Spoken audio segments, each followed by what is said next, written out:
সময়ছোৱাৰ ভিতৰতে হাইস্কুল শিক্ষান্ত পৰীক্ষাত ডিষ্টিংশ্যন সৈতে পাছ কৰা ছাত্ৰ-ছাত্ৰীসকলক আনন্দৰাম বৰুৱা বঁটা আমি প্ৰদান কৰিম। আৰু 10 ডিচেম্বৰৰ পৰা 20 ডিচেম্বৰৰ ভিতৰতে আমি নৱমমান শ্ৰেণীৰ ছাত্ৰীসকলক আৰু ছাত্ৰসকলক আমি চাইকেল বিতৰণ কৰিম।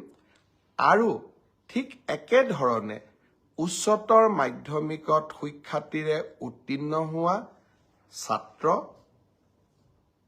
আৰু ছাত্ৰী যিসকল ইতিমধ্যে নিৰ্বাচিত হৈছে তেওঁলোকক স্কুটিসমূহ বিতৰণ কৰিম।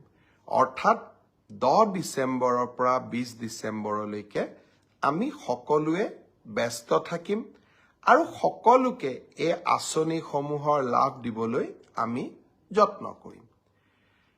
এই সময়ছোৱাৰ ভিতৰতে অৰ্থাৎ 1 তাৰিখৰ পৰা 10 ডিচেম্বৰৰ ভিতৰত চৰকাৰী কৰ্মচাৰী 3য় আৰু 4ৰ্থ শ্ৰেণীৰ কৰ্মচাৰীসকলৰ মিউচুৱেল ট্ৰেন্সফাৰৰ পৰ্টেলটো আমি মুকলি কৰি দিম।